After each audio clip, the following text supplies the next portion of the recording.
რატომ მიწოდეთ ნაბოზვარი, რატომ მიწოდეთ შენზრეული და რატომ მიწოდეთ რიჟიკა? Translate.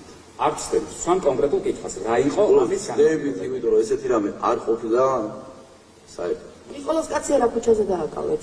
ვართაგავას ქუჩა. არით. ვართაგავას ქუჩა 45 ნომერთან დააკავეს, ხო? დეკლარაციას. გასაგებია. ასევე მაინტერესებს ეს გამოკითხვის ოქმი როცა შედგა, მაშინ უფრო კარგად გახსოვდათ ინფორმაცია თუ დღეს? გააჩნია სკოლის. ინფორმაცია ზოგადად საგამოძიებო მოქმედების ჩატარების მიმდინარეობა. წაიკითხეთ გამოკითხვის ოქმი, ხელი რომ მოაწერეთ. მაშინ წაიკითხეთ, რა თქმა უნდა, კარგად წაიკითხავდით, პოლიციური ბრძანდებით, ხომ ასეა? გამოკითხვის ოქმში უთითებთ პირადი ჭხრეთის დასრულების შემდეგ ნიკოლოზ კაცია, ქალაქი თბილისი, გდანის მასივი, მერვე მიკრორაიონი, კორპუსი 12, ბინა 29-ის მიმდებარე ტერიტორიაზე არსებულ სამსახურებრივ ავტომანქანაში, ჩემი და ჩემი თანამშრომლების, კერძოდ ლაშა ხახელაურის და მირზა ჯაფარიძის მიერ დაკავებული იქნა ნარკოტიკების საშუალების უკანონო შეძენა შენახისთვის. ხო თქვენი ხელმოწერაა?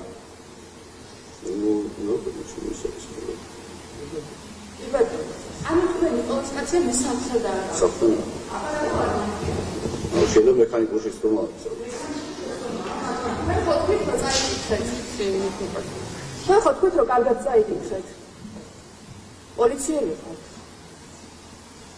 ნიკოლოზ კაციამ კარგად წაიკითხა დაკავების და ჭხრების ოქმი? პოლიციელი ბრძანდებით, გეკითხებთ თქვენ თვალწინ. ყველაფერი კარგად წაიკითხა, კი და მოაწერა ხელი. თქვენ ხო კარგად წაიკითხეთ გამოკითხვის ოქმი, რომელიც თქვენ სამსახურებრივ ოფისში მიმდინარეობდა, შიგ გარემოში. რატომ არის სხვაობა დღეს ამბობთ სიმართლეს თუ გამოკითხვის დროს თქვით? იმიტომ არსებითი არის ბატონო გიორგი ეს ფაქტობრივი გარემოება. შეიძლება ახლოც არის ტერიტორიულად და რა ვიცი შეიძლება. თქვენ როგორც განვიცხადეთ, უბრალოდ კი ან არა მიპასუხეთ. არ გადაგიღიათ ვიდეო მასალა, ანუ ვიდეო, ასევე ცდილობაც არ გქონიათ შესაბამისად არ არის წარმოდგენილი და არ ჩართეთ ნეიტრალური პირი. ჩავხდით. კი ბატონო. ცდილობაც ჰქონდა გადაღების ბოლოს ვეღარ გადავიდა. აქსის მძღოლი, რომელიც ნიკოლოზ კაციასთან ერთად იმყოფებოდა, ლევან იაშაღაშვილი, თქვენ შეხვდით მას და უთხარით, რომ ამ საქმეზე არავინ შეხმიანებოდა? აქსის მძღოლს. ლევან იაშაღაშვილს. ასე მისაუბრეთ საერთოდ არ ვიცი. და აქსის ნიკოლოზ კაციასთან ერთად იყო ლევან იაშაღაშვილი, არ გინახიათ? ასე მისაუბრეთ მართლა არ ვიცი და აქსის მძღოლი მინახია და არავინ არ მინახია. რამდენად რეალური შეიძლება იყოს გამომძიებელს ახსოვდეს, იცოდეს, ან გაიმეორებს ზუსტად ჩემი საცხოვრებელი ადგილი და შემდეგ ანუ საქმეში მითითებულია დაკავების ადგილად სრულიად სხვა, რომელზეც მე ინფორმაციაც არ მქონია არასდროს.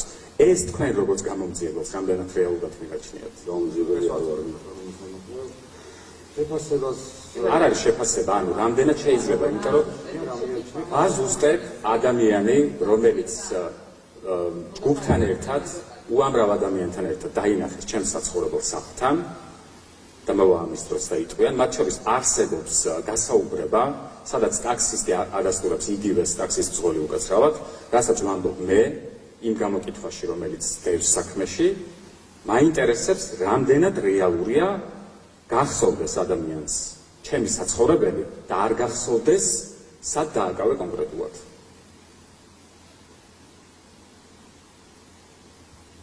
არის ეს თქვენ მარტივად გახსოვთ თუ არა ჩემი ფრაზა მიშველეთ, როცა ვყვიდო? არა. არც ეგრე გახსოვთ? სმენასთან ხო აქვს პრობლემა? დიალოგის მერე მოხს. კი ბატონო, მისაღებია. რატომ მიწოდეთ ნაბოზვარი, რატომ მიწოდეთ შენზრეული და რატომ მიწოდეთ რიჟიკა? Translate. არ ვცდებით, სვამ კონკრეტულ კითხვას, რა იყო ამის განმარტებით, იმიტომ რომ ესეთი რამე არ ყოფილა საერთოდ. ეს მე არ ვიცოდი დაკავების მომენტში ჩემი უფლებები, იმიტომ რომ არასდროს არ მქონია არც ერთი გადაკვეთით თუ სიუჟეტი არ გამიკეთებია ესეთი კვეთა პოლიციელებთან. მე მაინტერესებს, მეგონა რომ ეს პროცედურის ნაწილი იყო, როცა გამაშიშვლეთ მანქანაში ტანს ზემოთ, ეს იყო თუ არა კანონიერი. ასეთი ფაქტი არ ყოფილა, რომ ტანს ზემოთ გამიშიშვლებინა. არც მანქანის გარეთ არ გახსოვთ? მანქანაში მით უმეტეს მანქანის გარეთ ჩასმულკაც აღარ ჩამოგიყვანით ქვევით. რატო ის თუ გახსოვთ უკაცრავად, როდესაც გადახვედით მანქანიდან და ტელეფონში ამოწმებით ფოტოებს და კი ეგ არის. ასეთი რამე არ ყოფილა. მაგ მომენტში, როცა თქვენ შეკავდით ანუ ეზოში, გახსოვთ თუ არა თქვენი ფრაზა, რომ ჟურნალისტები იქნებიან და მალე უნდა ვიმოქმედოთ. არა, ეგეთი რამე არ მოსულს მე რაც ყოფილში. არ ჩამიდოთ, არ მცემოთ, ეს ფრაზები ჩემგან არ გახსოვთ? არა, არ მithქვამს? არ მოსულს კი არა, არ ყოფილა ეგეთი რამე. კარგით. არც ის გახსოვთ ექსტაზი ვყვიროდით იქ ეზოში კრიმინალური პოლიციის ვყვიროდო. ეზოში? თქვენ პირადად. მე ვყვიროდი პირადად სტებით აყვიროდი ეგეთი რამე. რატო იცინოდით? ყველაფერი ისე იყო, როგორც თქვენ გაწყობდათ. ასეთი რამე. არ ყოფილა, უარყოფთ. კატეგორიულად უარყოფთ თუ ნაწილობრივ? არ ყოფილა ასეთი რამე, რომ მე მეცნე იქ.